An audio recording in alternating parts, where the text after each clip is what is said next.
নমস্কার বন্ধুরা, তোমরা সবাই কেমন আছো? আশা করি সবাই ভালো আছো।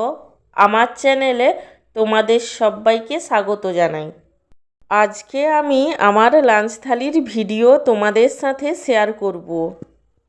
আজকে আমার লাঞ্চের থালিতে আছে গরম গরম সাদা ভাত, তার সঙ্গে আছে এক টুকরো পাতিলেবু, আর আছে ঢ্যাঁড়স মাখা, বেগুন ভাজা এবং সব শেষে আছে আলু দিয়ে চিংড়ি মাছের বাটি চচ্চড়ি।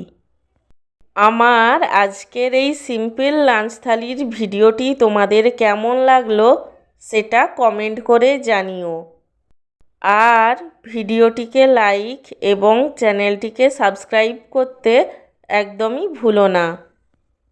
সব শেষে তোমাদের সবাইকে জানাই আমার তরফ থেকে অসংখ্য ধন্যবাদ ভিডিওটি দেখার জন্য।